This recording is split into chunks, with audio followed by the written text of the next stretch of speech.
O que você diria se descobrisse que a Terra é plana? Como se sentiria se percebesse que todos ao seu redor falam uma língua desconhecida? Quão chocado você ficaria se estivesse em outro planeta? De fato, o ser humano se sente muito mais tranquilo em circunstâncias familiares. Por isso, a maioria das pessoas não gosta de mudanças, mas parece que é exatamente isso que nos espera, e mudanças globais. Estamos falando das descobertas feitas pelo telescópio James Webb. Elas, de uma hora para outra, abalam as leis nas quais toda a nossa cosmologia se baseou por muitos anos. O telescópio infravermelho James Webb, que começou a operar há pouco tempo, já conseguiu surpreender bastante a comunidade científica. Ele descobriu várias galáxias cuja idade é grande demais para que sua existência fosse possível. Além disso, uma delas é mais antiga do que o próprio Big Bang, o que é, em princípio, impensável se nos basearmos nas hipóteses geralmente aceitas. O que isso pode significar para a humanidade e como isso pode afetar as leis fundamentais nas quais acreditamos até agora? Hubble, inscreva-se. A teoria do Big Bang e a lei de Hubble são, como dizem, a base fundamental. É a partir delas que desenvolvemos a maioria das ideias sobre o macromundo ao redor da Terra. Todo estudante sabe que o Big Bang aconteceu há cerca de 14 bilhões de anos.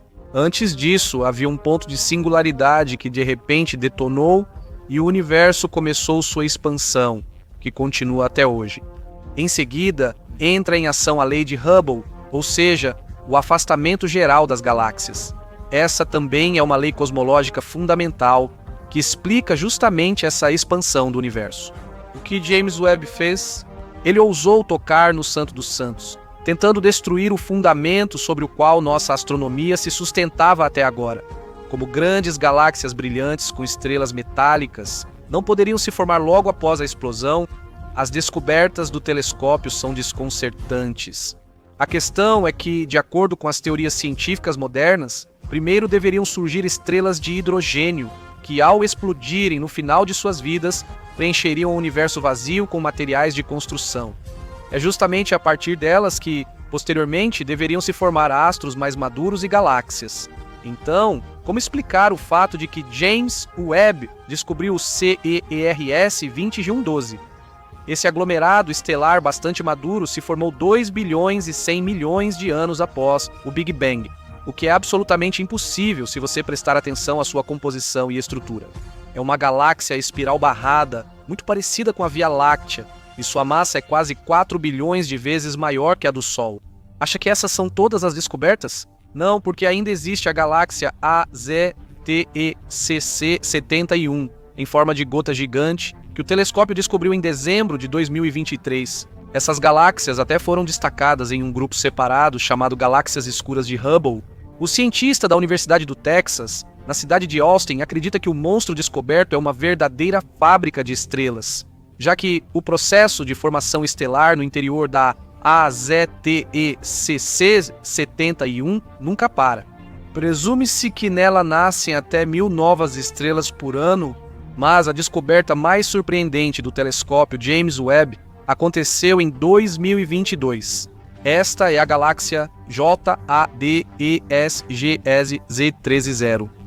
Este objeto é o mais distante já descoberto com a óptica terrestre. Acredita-se que a galáxia se formou apenas 320 milhões de anos após o Big Bang, o que é impossível. Afirmar o contrário seria duvidar dos próprios olhos e das medições de equipamentos ultrassensíveis. De acordo com a teoria cosmológica amplamente aceita, a formação ativa de estrelas começou aproximadamente entre 500 e 5800 milhões de anos após o Big Bang. Sim, eram corpos celestes formados principalmente de hidrogênio.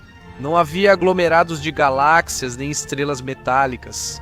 Aqui vemos uma galáxia que, pela idade, se formou antes das eras das trevas, quando não existiam estrelas. Mas o fato permanece. Os equipamentos do telescópio afirmam que a idade da galáxia é de 13,6 bilhões de anos-luz. E se fizermos um ajuste para a expansão do universo, isso dá cerca de 33,6 bilhões de anos-luz. Uma idade monstruosa absolutamente impossível se nos basearmos na teoria do Big Bang. Essa galáxia está localizada na constelação Fornalha. Alguns astrônomos até sugerem que pode ser uma estrela escura, cuja massa corresponde a 1 milhão de sóis. O que isso significa? Se o telescópio James Webb tivesse encontrado apenas uma galáxia assim, poderíamos atribuir isso ao acaso, mas 3 objetos já é uma regularidade. Além disso, esquecemos de mencionar a galáxia HD1 na constelação de Sextante e a Glass Z12. No momento, elas dividem o primeiro lugar com a JADES-GS Z130. Acredita-se que a HD1 possa ser habitada por estrelas da primeira geração, que surgiram logo após o Big Bang, mas isso, como diz o meme famoso, não é certeza. A Glass Z12 provavelmente é uma galáxia anã, com diâmetro cerca de 60 vezes menor que o da Via Láctea. Pense também no seguinte: considerando a idade das galáxias citadas, isso indica que sua formação começou bem antes do Big Bang. Isso não seria o colapso das teorias? Entre todos os telescópios que temos à nossa disposição no momento, James Webb é o mais avançado, especialmente em termos de sistema óptico, então não há motivo para duvidar dos seus dados. Mas sabe o que é mais surpreendente e assustador? Nenhum telescópio terrestre, seja ele terrestre ou orbital, até agora encontrou no universo galáxias jovens ou infantis com uma pequena quantidade de estrelas de hidrogênio. Todos os objetos, cujas fotos e dados nos são enviados pelos instrumentos ópticos, estão absolutamente formados, repletos de uma enorme quantidade de astros e são muito complexos em sua estrutura. Como explicar esse fenômeno do ponto de vista da cosmologia padrão? Você pode perguntar: por que devemos nos basear nela? Não seria possível tentar criar uma explicação completamente nova? Mas a comunidade científica mundial não pretende fazer isso. O objetivo dela é ajustar os dados obtidos às teorias já existentes. Por outro lado, dá para entendê-los, afinal, destruir é mais fácil do que construir. No entanto, não basta ignorar o óbvio, é preciso também inventar uma explicação para isso. Como os cientistas explicam o fato de existirem galáxias tão antigas e totalmente formadas, onde elas não deveriam estar? Primeira explicação: formação explosiva de estrelas, teoria criada para explicar o surgimento de estrelas e galáxias muito brilhantes no cosmos. Nesse caso, uma simulação criada por um supercomputador vem em auxílio. Como resultado, descobriu-se que, no alvorecer dos tempos, o fenômeno da formação explosiva de estrelas era algo comum. O que isso significa? Acredita-se que naquela época, o surgimento das estrelas vinha com explosões periódicas, determinando o brilho das antigas galáxias. Dizem que hoje em dia os aglomerados estelares são calmos e estáveis, mas antigamente era diferente. Aliás, o termo formação estelar explosiva é usado pelos astrônomos para galáxias de baixa massa, como eram aquelas que se formaram logo após o nascimento do nosso universo. Assim, os cientistas ousadamente ajustaram os fatos e concluíram que o brilho inesperado das galáxias antigas não se deve ao seu tamanho gigantesco ou à sua densidade, mas sim à formação estelar explosiva. Um exemplo desse tipo de objeto é a galáxia Messier 82. Nela, as estrelas nascem 10 vezes mais rápido do que na Via Láctea. Ela está localizada em uma densa nuvem de poeira, mas a vantagem do James Webb é a capacidade de observar objetos no espectro infravermelho. Segundo a explicação, luz envelhecida. Essa hipótese soa bastante estranha e praticamente contradiz a lei de Hubble, que afirma a expansão do universo, onde as galáxias que se afastam de nós estão no desvio para o vermelho, enquanto as que se aproximam estão no azul. O físico Fritz Zwicky, em 1929, tentou refutar Hubble, afirmando que a luz envelhece ao atravessar o universo, causando o desvio para o vermelho. Resumindo, os fótons de luz perdem energia por dispersão no espaço e pela influência gravitacional dos objetos que atravessam. Dessa forma, Zwicky afirmava que não existe expansão alguma e que o universo é absolutamente estático. Por um tempo, a hipótese ficou esquecida nas prateleiras, mas agora ela surgiu sob uma nova luz. Desculpe o trocadilho. A questão é que o cientista indiano Gupta, que trabalha em uma das universidades canadenses, decidiu unir a teoria do envelhecimento da luz com a teoria da expansão do universo, por assim dizer, conciliando seus postulados. O que isso implica? O astrônomo chegou à conclusão de que, na verdade, levando em conta as teorias mencionadas acima, o Big Bang aconteceu muito antes, ou seja, há mais de 26 bilhões de anos. Assim, a luz que observamos envelheceu bastante durante esse tempo. Explicação número 3. A teoria das constantes variáveis da natureza. É bem fácil de entender. Ela diz que as leis do universo primitivo e aquelas às quais tudo obedece agora são duas coisas bem diferentes. Ou seja, as constantes nas quais confiamos hoje como algo monumental podem ter mudado com o tempo. Aqui também vale mencionar a dinâmica newtoniana modificada, ou a teoria dinâmica newtoniana modificada. Nela, o físico israelense Mordechai Milgrom tentou explicar a rotação das galáxias sem incluir a matéria escura na fórmula. Tudo isso, segundo alguns astrônomos, busca explicar discrepâncias entre nossas leis e os dados obtidos. As explicações e teorias acima convenceram você, fizeram com que duvidasse da teoria do Big Bang, da lei de Hubble e de outros postulados cosmológicos que há muitos anos dominam o mundo científico. Para ser sincero, estamos confusos. A única conclusão que podemos tirar dessa situação é que tudo em que tínhamos certeza está desmoronando agora mesmo. Torres que pareciam sólidas estão ruindo, os alicerces estão cedendo, as estruturas estão quebrando. James Webb escolheu a linguagem dos fatos, com os quais é muito difícil discutir ou encaixá-los em esquemas convenientes. Então, por enquanto, recomendamos adotar a posição de observador, pegar uma pipoca e continuar assistindo a esse espetáculo cósmico. Por muitos séculos, o sistema solar foi para nós um mundo misterioso. Nossos antepassados tinham apenas uma ideia vaga de como ele era.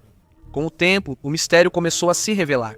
Recebemos os primeiros telescópios e depois sondas que podiam se aproximar o suficiente dos objetos do sistema solar para observá-los de perto.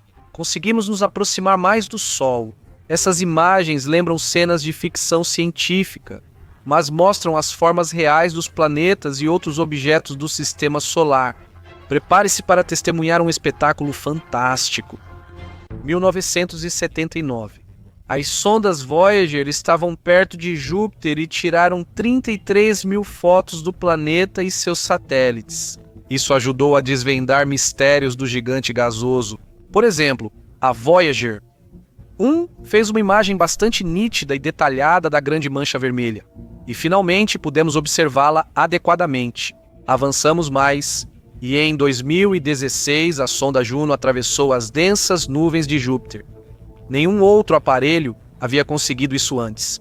A Juno tirou fotos de alta qualidade da superfície e, com micro-ondas, estudou o nível de água na atmosfera. Nessa imagem, observam-se as características das nuvens de Júpiter graças ao aumento do contraste. Um ano depois, a Juno registrou as nuvens na zona tropical do gigante gasoso. Lá, elas têm um tamanho considerável. Uma estrutura tem cerca de 50 quilômetros de largura e altura. Na imagem, vemos algo semelhante a um raio, provavelmente porque as nuvens têm água e gelo de amônia, o que pode gerar relâmpagos. Em Júpiter, as correntes de vento atingem velocidades muito altas, de 60 a 428 km por hora.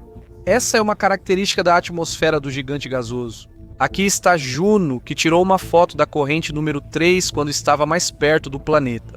Na imagem é possível ver os menores detalhes. A qualidade das imagens aumentava conforme Juno se aproximava de Júpiter. Veja outra foto tirada pela sonda. Esta é uma tempestade de enorme intensidade, que aparece perto das regiões polares a cada 5 semanas. Mas Juno não parou por aí. Ela também conseguiu registrar os ciclones do norte do gigante gasoso que já duram 5 anos. E sabemos que ainda vem mais por aí, pois Juno só vai concluir sua missão em 2025. Vale notar que, muitas vezes, as características da iluminação podem mudar completamente a aparência de um objeto. Se trabalharmos nas características da foto, por exemplo, aumentando a saturação, podemos ver coisas que não tínhamos visto antes. No caso de Júpiter, os cientistas frequentemente faziam experimentos. Enquanto isso, o telescópio James Webb também nos presenteia com novos materiais. É graças a ele que temos as imagens mais recentes de Júpiter até o momento. Os satélites do gigante gasoso também não foram deixados de lado. Veja, o Voyager 1 nos trouxe uma imagem da superfície de Ganímedes, o maior satélite não só de Júpiter, mas de todo o sistema solar. Os fragmentos claros são formações de relevo mais jovens, enquanto os escuros, ao contrário, são mais antigos. Também existem imagens mais detalhadas do satélite, como esta, por exemplo. Aqui é possível observar o relevo montanhoso com mais detalhes. O satélite Callisto é frequentemente chamado de gêmeo da Lua. Suas superfícies são muito parecidas. Callisto também está coberto de crateras de impacto. E nesta imagem de 2001 feita pela sonda Cassini, podemos ver mais um satélite. Aqui está uma imagem mais detalhada. Supõe-se que Io tenha cerca de 400 vulcões ativos. Um deles se chama Ra-Patera e entra em erupção com uma enorme quantidade de lava. O relevo de Io é bem diversificado, com montanhas até mais altas que as da Terra. E aqui está outro satélite, Europa. A sonda Juno se aproximou dele a uma distância de 350 quilômetros. A superfície de Europa é irregular, com depressões, cadeias de montanhas, fissuras e fragmentos de gelo em alguns pontos. Cientistas sugerem que a causa pode ser um oceano interno de água líquida. Ainda não é possível confirmar se ele existe. Enquanto isso, vamos para Saturno, outro gigante gasoso que está a uma distância de 645 milhões de quilômetros de Júpiter. Claro, a característica especial desse planeta é o sistema de anéis feito de poeira cósmica, fragmentos de asteroides e cometas. Eles foram observados pela primeira vez por Galileu Galilei com seu telescópio, embora na época ele não soubesse que estava vendo anéis. Inicialmente, ele acreditava que eram 2 satélites que estavam em órbitas próximas. Na década de 80, a Voyager chegou suficientemente perto de Saturno para que pudéssemos obter essas imagens incríveis. A sonda Cassini foi além e trouxe imagens de Saturno mostrando luas até então desconhecidas. Além disso, a sonda registrou um redemoinho de força enorme que gira a uma velocidade de 2.000 km por hora. As cores aqui foram ajustadas para mostrar o comprimento de onda da radiação infravermelha próxima. Graças a isso, podemos entender, por exemplo, como exatamente as nuvens estão dispostas. O vermelho está baixo em relação à superfície, enquanto o verde está alto. A Cassini também fez esta imagem interessante das nuvens de Saturno. Na atmosfera do gigante gasoso há uma grande quantidade de metano. Por isso, os raios solares são absorvidos e dispersos pela atmosfera. Em Saturno, a aurora boreal é diferente da Terra. Na Terra, ela se parece com isso. Mas a aurora boreal em Saturno não podemos ver assim tão facilmente, porque ela só aparece na radiação infravermelha, no momento em que a atmosfera interage com o vento solar. Agora vamos mostrar algo ainda mais impressionante. Uma panorâmica de Saturno feita com 165 imagens diferentes. Isso é realmente algo inacreditável. Também não devemos deixar de lado as luas de Saturno. Entre todas, uma especialmente interessante é Encélado. Ela apresenta uma atividade geológica muito intensa, com uma enorme quantidade de geysers que deixam rastros enquanto a Lua se move em sua órbita. Isso pode ser visto claramente em uma das imagens. O interessante é que esse rastro ele não desaparece, ele acaba formando um anel em Saturno também. Além disso, com base nos dados da Cassini, foi criado um mapa completo de Encélado. Nela, podemos ver uma região ao norte que está coberta de crateras. Isso significa que o relevo aqui é bastante antigo e não foi renovado há muito tempo, enquanto no sul é o contrário. Muito provavelmente existem fontes hidrotermais sob a superfície. Em teoria, elas podem criar condições ideais para a existência de formas de vida simples. Outro satélite de Saturno é Titã. Ele não é apenas o maior satélite desse planeta, mas também um lugar onde a vida pode existir.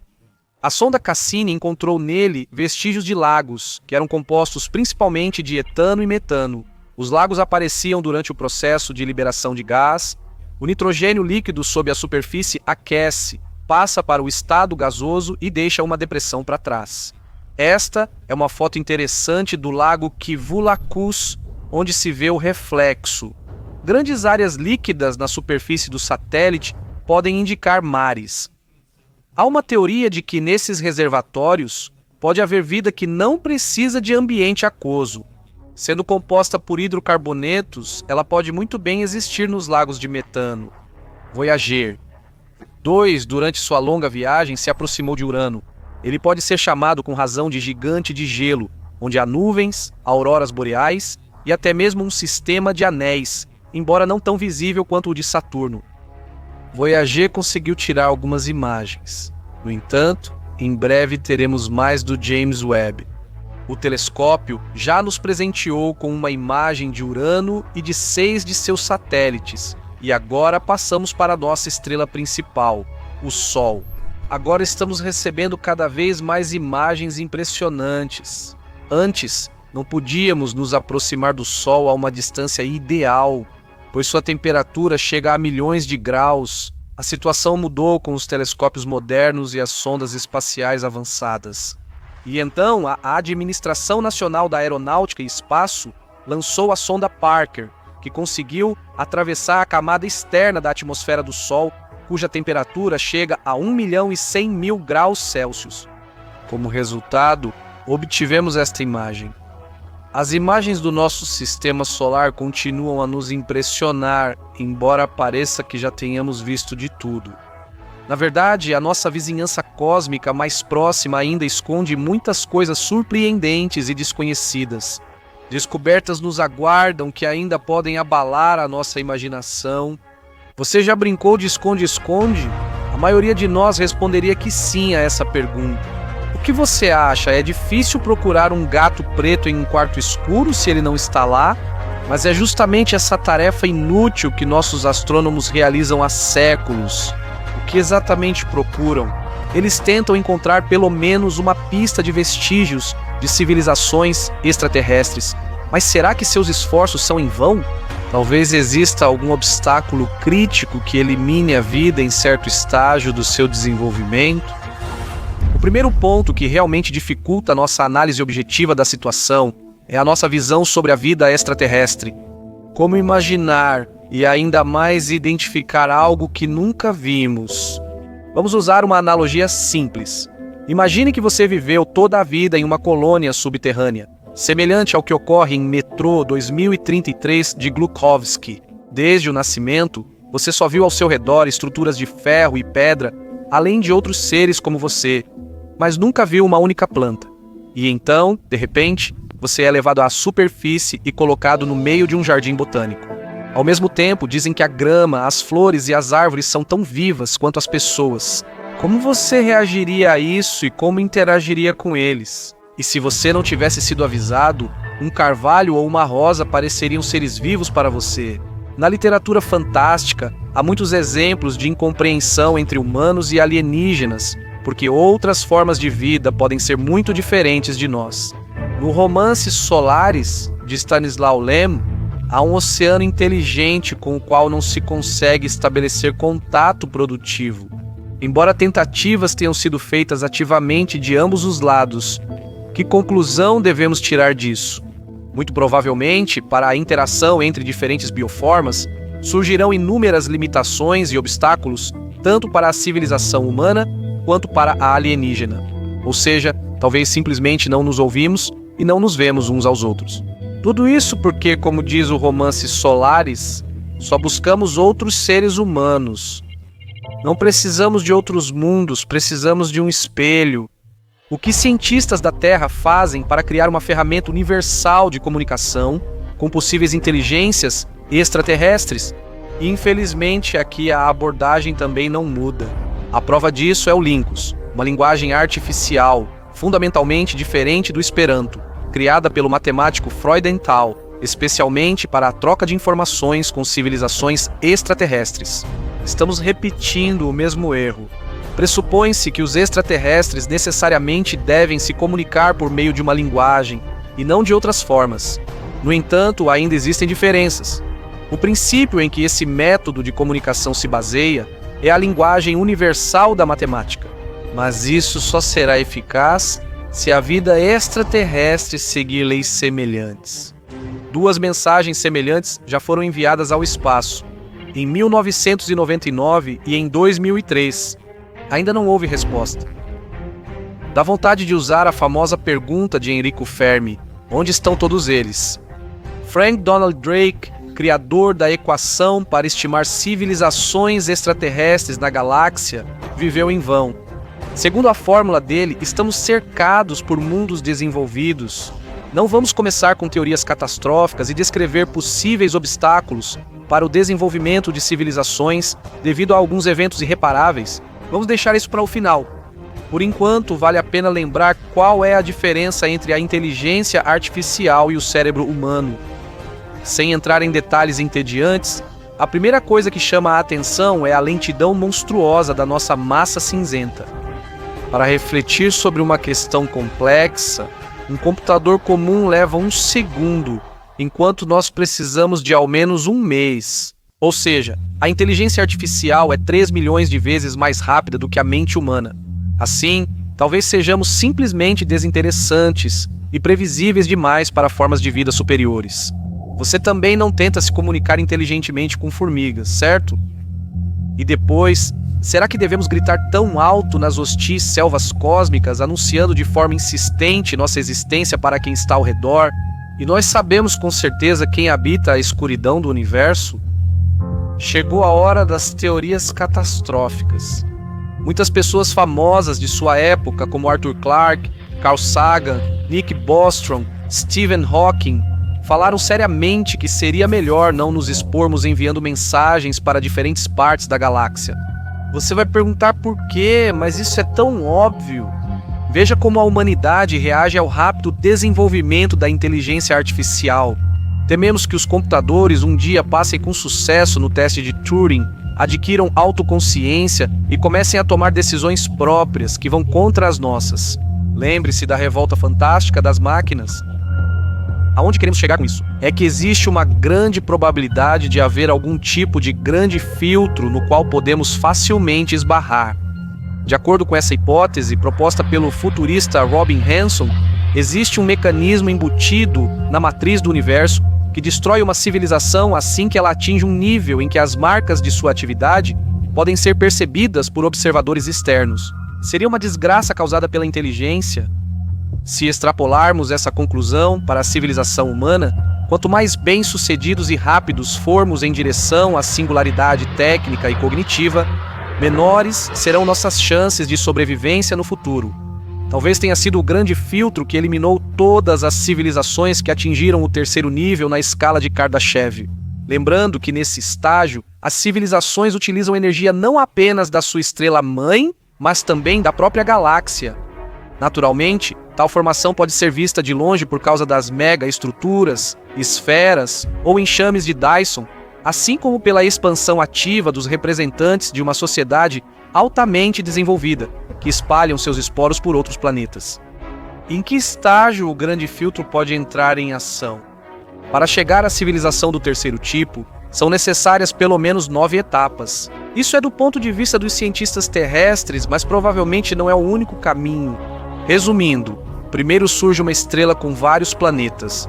Depois, em algum deles, aparecem condições para o surgimento da vida. Primeiro surgem formas de vida simples, depois unicelulares e eucariotos, que se multiplicam. Disso evoluem organismos multicelulares até chegar ao ser humano inteligente. Mas aqui é onde paramos. Enquanto esse indivíduo evolui sem sair dos limites do próprio planeta ou de suas vizinhanças próximas, não há motivo para preocupação. Mas assim que a civilização aumentar globalmente o consumo de energia e iniciar o processo de colonização de outros corpos celestes, a barreira que elimina os audaciosos entrará em ação. O que o grande filtro pode significar para nós? Qualquer coisa, desde a autodestruição da civilização até um cataclismo cósmico ou natural. A julgar pelo fato de que a Via Láctea está vazia, pelo menos nada indica a presença de vida inteligente nela além dos terráqueos.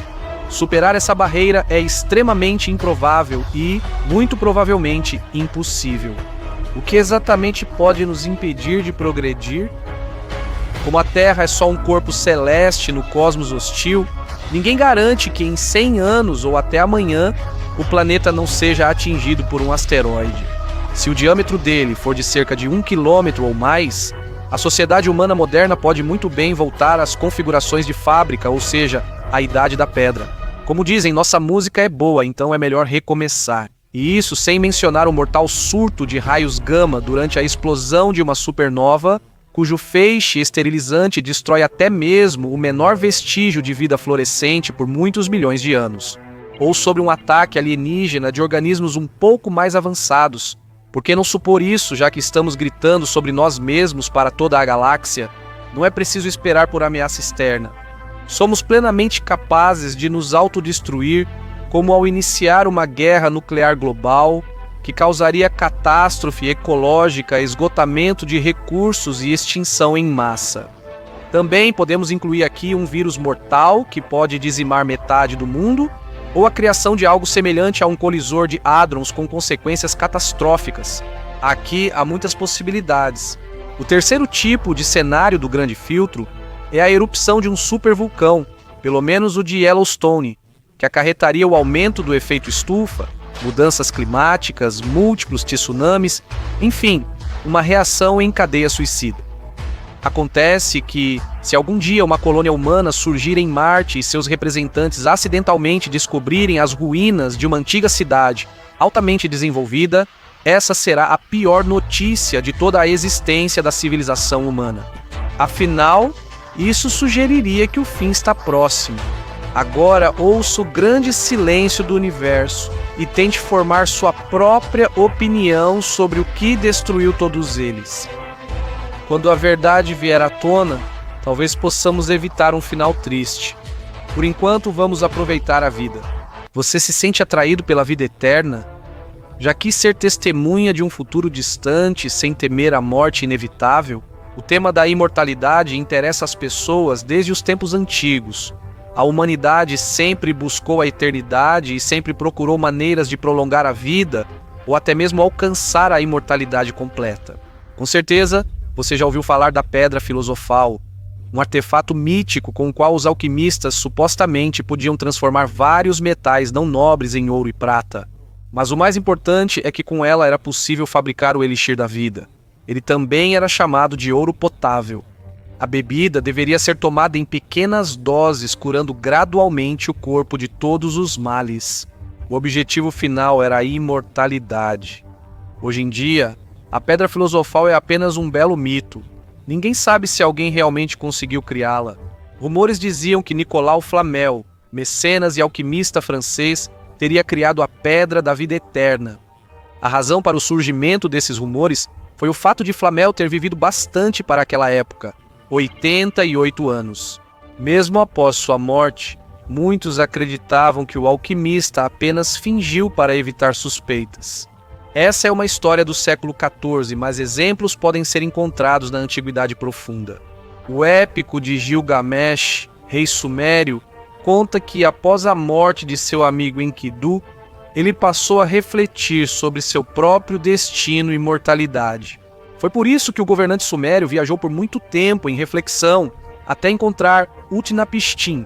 Ele sobreviveu durante o grande dilúvio, fundou uma nova linhagem humana e, como recompensa, o deus Enki lhe concedeu a imortalidade. Utnapishtim revelou o segredo a Gilgamesh. Acontece que, no fundo do oceano primordial, cresce uma flor que concede a vida eterna. Gilgamesh, com enormes dificuldades, conseguiu obter essa flor, mas logo ela foi roubada por uma serpente. Desde então, as serpentes renovam sua juventude, trocando de pele e crescendo uma nova. Já a humanidade permaneceu mortal. Atualmente, os tempos mudaram, mas a imortalidade segue sendo debatida, agora entre cientistas. O que se fala hoje sobre imortalidade e como alcançá-la? Quais consequências alguém pode enfrentar ao obter vida eterna? O conceito-chave na questão da vida eterna é o envelhecimento. O envelhecimento é justamente o fator que impede a imortalidade. Com a idade, o organismo perde a capacidade de funcionar de forma harmoniosa. As pessoas idosas não morrem de velhice, por mais paradoxal que isso possa parecer. Elas morrem de doenças que surgiram devido à diminuição da funcionalidade do organismo. O mundo animal nos oferece um vasto campo de observação de criaturas quase imortais. Uma das mais surpreendentes é o rato toupeira pelado, uma estranha e pequena criatura subterrânea que não possui a capacidade de envelhecer. O rato toupeira é mortal, mas morre em confrontos ou por falha cardíaca e de órgãos vitais. Talvez no futuro essas criaturas subterrâneas revelem seus segredos de juventude. Os telômeros, localizados nas extremidades dos cromossomos lineares, têm papel fundamental no desgaste do organismo causado pelo envelhecimento, protegendo os cromossomos de danos. Com o passar do tempo, o comprimento dos telômeros diminui e isso leva ao desgaste das células. Assim, para preservar a juventude do organismo e ao mesmo tempo garantir uma vida mais longa, são necessários medicamentos que restaurem os telômeros. Algo assim pode ser inventado futuramente, mas essa possibilidade ainda está distante. Existe uma opção mais interessante, o chamado imortalidade quântica. É uma teoria segundo a qual a pessoa, na verdade, nunca morrerá. Nossa consciência, ao morrer, migra para outro universo quase igual, mas com algumas diferenças. Dessa forma, a pessoa simplesmente não percebe que deixou de existir em um universo. Assim vivemos eternamente, sempre mudando de um mundo paralelo para outro. Essa teoria tem base científica. A mecânica quântica também foi considerada. Se estamos falando sobre a chamada superposição de partículas, ela pode estar em vários estados ao mesmo tempo, mas no momento da medição, a partícula está em um dos estados possíveis. Essa é a interpretação de Copenhague da mecânica quântica. No entanto, o que nos interessa é a interpretação de muitos mundos da mecânica quântica. Ou seja, para um determinado objeto, existem duas ou mais possibilidades de desenvolvimento dos acontecimentos em diferentes universos. O físico austríaco Erwin Schrödinger tentou demonstrar o absurdo dessa afirmação usando um gato hipotético. Você com certeza já ouviu falar do gato de Schrödinger. Segundo o experimento, enquanto a caixa permanece fechada, o gato está simultaneamente vivo e morto por 1 hora. A interpretação de Copenhague da mecânica quântica afirma que o gato está vivo ou morto, enquanto a dos muitos mundos diz que em um universo ele está morto e em outro vivo. Existe outro experimento semelhante chamado suicídio quântico. Imagine que uma arma está apontada para uma pessoa. Ela ou dispara, ou não. A probabilidade é a mesma. Novamente, do ponto de vista da interpretação dos muitos mundos da mecânica quântica, em um universo o disparo acontece, e em outro não. O que faz uma pessoa ser quem ela é? O corpo, a aparência ou, na verdade, nossos pensamentos, nossa visão de vida, em uma palavra, nossa consciência? E se a essência da imortalidade for preservar a essência e não a casca, estamos falando sobre a concentração da imortalidade digital. Segundo ela, é preciso criar uma cópia virtual da personalidade de alguém para depois transferi-la para uma casca adequada. Para criar uma cópia da personalidade, é preciso coletar dados sobre o modo de falar, comportamento e avaliações psicológicas. Também será necessária uma cópia do sistema de hormônios e neurotransmissores, pois eles influenciam significativamente o funcionamento do cérebro. Para coletar esse volume de informações, são necessárias tecnologias avançadas, porém já temos projetos que trabalham na coleta de informações pessoais. Por exemplo, em 2005 foi criado o projeto Blue Brain, que se dedica à modelagem do cérebro. O projeto visa entender o funcionamento do cérebro e, no futuro, criar simulações e reconstruções detalhadas. No momento, eles estão trabalhando na simulação do cérebro de um camundongo. O conceito de imortalidade digital tem muitos críticos. Eles afirmam que isso, na verdade, não é imortalidade, pois estamos fazendo apenas uma cópia da consciência e não preservando a versão original. Será que algum dia teremos a possibilidade de viver para sempre? Durante centenas de milhares de anos, não conseguimos encontrar uma resposta definitiva para essa pergunta. Ainda assim, podemos viver mais tempo apenas na memória de outras pessoas. Como dizem, a pessoa vive enquanto a memória sobre ela estiver viva. Se somos lembrados por nossas descobertas, conquistas, nossos bons feitos, somos essencialmente imortais espiritualmente. E você, o que acha? Será que algum dia poderemos nos tornar imortais? E de qual conceito você gostou mais?